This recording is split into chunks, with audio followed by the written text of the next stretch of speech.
Students, good morning to all of you. आज हम लोग शॉर्ट स्टोरीज में पहला लेसन द गोल्ड वॉच पढ़ेंगे।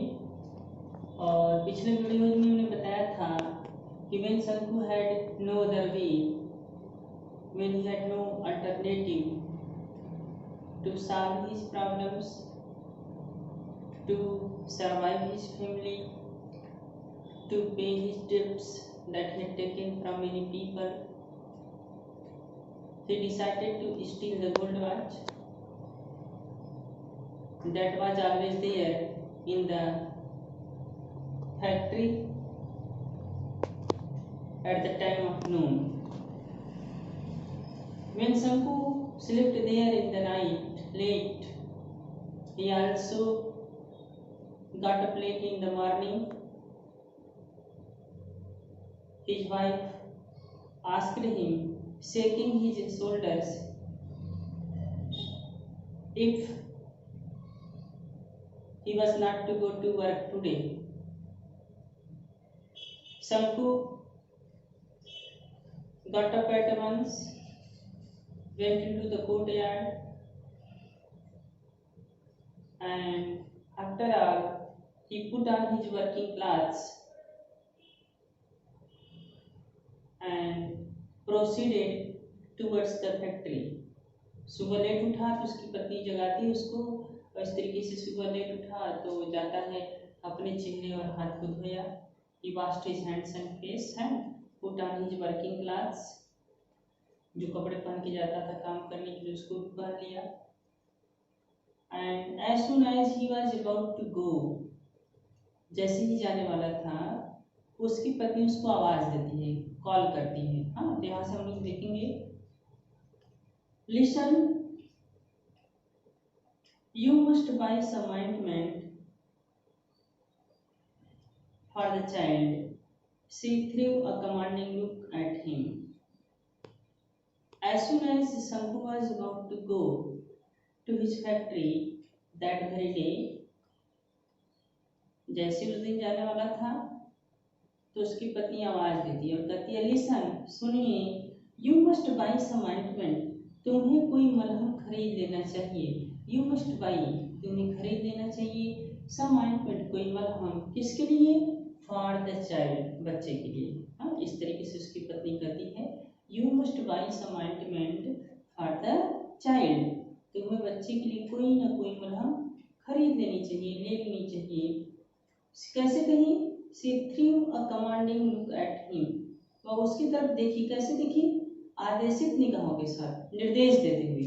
एक तरीके से कह रहे हैं तो उसकी आंखों में एक तरीके से कमांड है, आदेश है, ऑर्डर है। हाँ, इसीलिए कहता है she threw a commanding look, एक आदेशित निगाहों की तरफ देखी, निगाहों के साथ देखी, किसकी तरफ? at him, उसकी तरफ। उसकी तरफ किसकी तरफ? शंकु की तरफ। आदेशित भरी निगाहों के साथ वह शंकु की तरफ देखी। मतलब कि बात तो कह रही है लेकिन उसमें कमांड भी है, ऑर्डर भी है कि you must buy some ointment for the child. Okay, Shanku felt, Shanku ने महसूस किया, when Shanku came to know that he has to buy some ointment for the sores of the child, बच्चे के शरीर पे जो फफोले पड़ गए हैं, जो छाले पड़ गए हैं, उसके लिए मलहम की जरूरत है।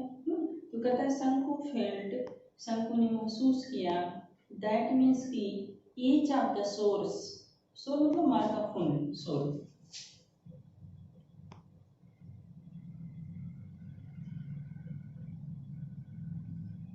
घाव के निशान, चोट के निशान, प्रत्येक जो घाव के निशान है तो शंकु ने महसूस किया, कहाँ पे?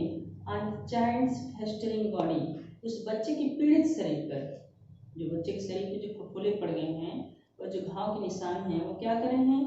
वाज स्टेयरिंग एट हिम, उसकी तरफ घूर कर देख रहे हैं। स्टेयर मतलब लगातार देखना, घूर कर देखना, स्टेयर। ठीक, तो उसको लगा, शंकु को क्या लगा? That each of the source, प्रत्येक जो घाव के निशान हैं, कहाँ पे? On the child's festering body, बच्चे को पीड़ित शरीर पर, वाज स्टेयरिंग एट हिम, उसकी तरफ देख रहे हैं। कैसे देख रहे हैं? इन अ ग्रूसम वे, बहुत ही भयानक तरीके से, फेयरफुल वे, जिसको बोलते हैं। ग्रूसम का मतलब होता है फेयरफुल, भयानक, भयानक तरीके से उसकी तरफ देख रहे हैं। अ मोमेंट पास्ट, कुछ पल बीत गए, कैसे? इन साइलेंस, चुपके से, मतलब शांति से, बिना किसी शोर के, बिना किसी आवाज के कुछ पल बीत गए।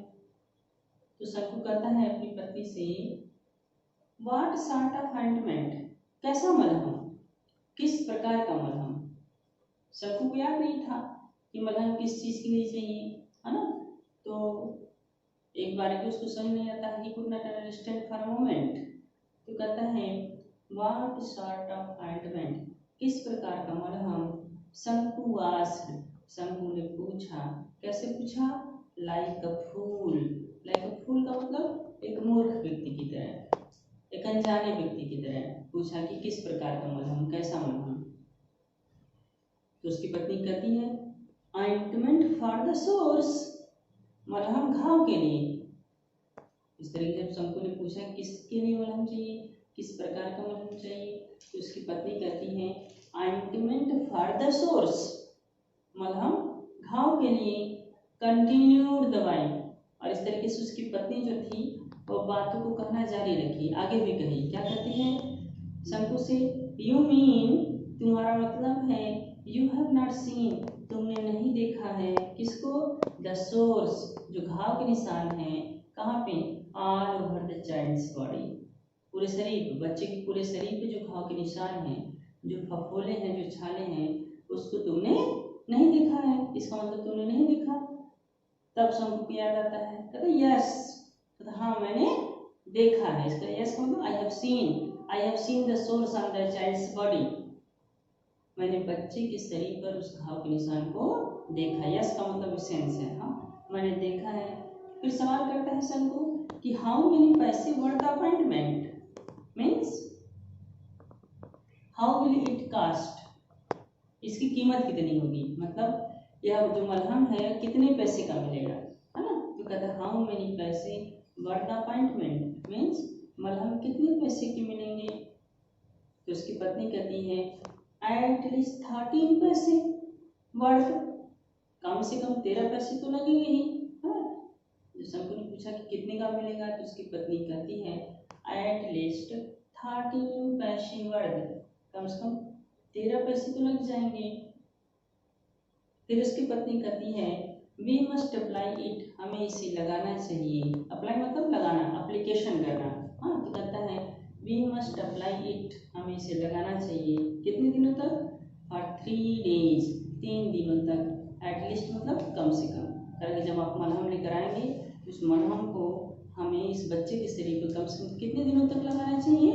3 दिनों तक। We must apply it for 3 days at least, है ना, इस तरीके से। तो शंकु क्या कहता है? हम, मतलब हाँ ठीक है। शंकु बिगेन टू वॉक, इस तरीके से इन बातों को सुन करके शंकु बिगेन टू वॉक, चलना शुरू किया। जैसे ही चला तो उसकी पत्नी आवाज देती तो रुक गया। अब इतनी सारी बातें हो गई, अगेन शंकु बिगेन टू वॉक, चलना शुरू किया। कैसे चलना शुरू किया?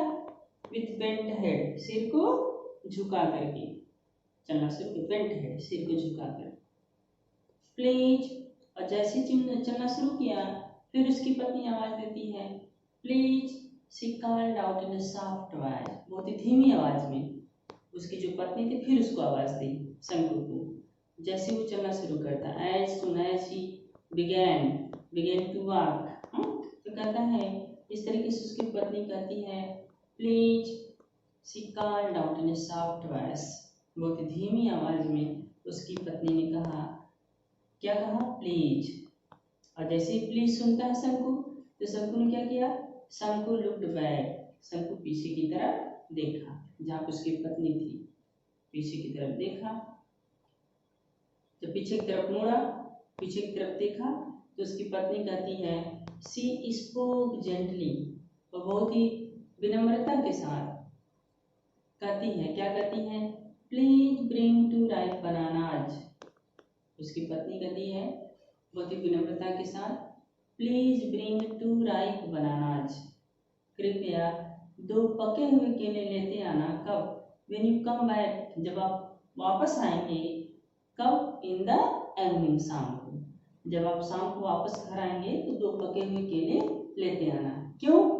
आगे फिर कहती है द बेबी स्टार्ट्स क्राइंग, कहती है जो बच्चा हमारा है स्टार्ट्स क्राइंग, रोना शुरू कर देता है कब, एट नाइट, रात के समय। इस तरीके से कहती है उसकी पत्नी की जो बच्चा है स्टार्ट्स क्राइंग, रोना शुरू कर देता है एट नाइट, रात के समय, and I have no milk, फिर उसकी पत्नी कहती है मेरे पास दूध नहीं है टू गिव हिम, उसको देने के लिए, उसको पिलाने के लिए, उसको देने के लिए, आई हैव नो मिल्क, मेरे पास दूध नहीं है। सी स्टूड देयर, इतनी बातों को जब कहती है उसकी पत्नी तो जो शंकु की पत्नी थी कहाँ थी, सी स्टूड देयर, वो खड़ी थी, पुलिंग, वहाँ पर, पुलिंग अप हर ब्लाउज, अपने आंचल को खींचते हुए, विथ हर लेफ्ट हैंड, अपने बाएं हाथों से, अपने बाएं हाथ से आंचल को खींच रही थी ऊपर की तरफ। देन शंकु नोटिस, जब आंचल को ऊपर की तरफ खींच रही थी तभी शंकु ने देखा, देन शंकु नोटिस, तभी शंकु ने देखा, क्या देखा, हर बेली बल्गिंग आउट, उसके उभरे हुए पेट को, बेली मतलब पेट, बल्गिंग मतलब उभरा होना, है ना, आउट मतलब बाहर की ओर, बाहर की तरफ। तभी उसने क्या देखा, देन शंकु नोटिस, तभी शंकु ने देखा, क्या देखा, हर बेली बल्गिंग आउट, मीन्स उसके उभरे हुए पेट को। तो जैसे ही शंकु देखा तो कहता है अपने आप से, वाज इट अनदर बर्डन, क्या एक कोई दूसरा बोझ है, ऑन द वे, रास्ते में, शंकु वाज स्टन्ड, शंकु बिल्कुल स्तब्ध हो गया, आश्चर्यचकित हो गया कि मेरे लिए दूसरा बोझ आ गया। What was that burden, the burden was that his wife was again pregnant and she was about to give birth to a new child, देखा कि उसकी पत्नी प्रेग्नेंट है और दूसरे बच्चे को जन्म देने वाली है, and earlier he was not able to survive his family, he was unable to feed his family, he was unable to pay his debts, then there was another burden for him, then how he would survive his family। अब सोचने लगा कि अभी मैं अपनी परिवार की आजीविका नहीं चला पा रहा हूँ, और जब दूसरा बच्चा आ जाएगा तो कैसे वो परिवार की आजीविका चलाएगा, ठीक है। इसीलिए कहता है शंकु वाज स्टन्ड, स्टन्ड मतलब एस्टॉनिश्ड, एस्टॉनिश्ड।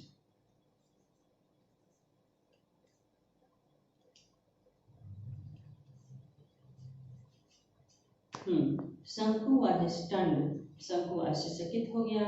ही कर्स्ड हिमसेल्फ, वो अपने आप को कोसा, खुद को कोसा, जानता था it was because of his fault his wife was pregnant, तो इस तरीके से कहता है ही कर्स्ड हिमसेल्फ, वो खुद को, अपने आप को कोसा, एंड विथ डीप साई, एक गहरी सांस लेते हुए, ही रिज्यूम्ड हिज वॉक, अपनी गति को शुरू कर दिया, अपनी चाल को शुरू कर दिया, रिज्यूम मतलब स्टार्ट करना, he resumed his walk, अपनी गति को, अपनी चाल को शुरू कर दिया, कहाँ जाने के लिए, टू द फैक्ट्री, फैक्ट्री जाने के लिए, ठीक है, इस तरीके से। और जैसे ही चलना शुरू करता है फिर उसकी पत्नी आवाज देती है, लिसन डू नॉट फॉरगेट, तीसरी बार उसकी पत्नी आवाज देती है और कहती है लिसन डू नॉट फॉरगेट, भूल मत जाना, द वाइफ रिमाइंडेड हिम, पति ने क्या किया, उसको याद दिलाया, मेक हिम रिमेम्बर, है ना, तो द वाइफ रिमाइंडेड हिम, पत्नी ने उसे याद दिलाया, शंकु नॉडेड हिज हेड, शंकु ने क्या किया, नॉड, सहमति जताना, इस तरीके से सिर को हिलाना, इस तरीके से नेगेटिव आंसर हो जाएगा, तो इस तरीके से पॉजिटिव आंसर, शंकु नॉडेड हिज हेड, शंकु ने अपने सिर को हिलाया, एंड वॉक्ड ऑन, और चला गया, ठीक। आगे देखते हैं हम लोग, अब तो चला गया, now Shanku went away to his factory,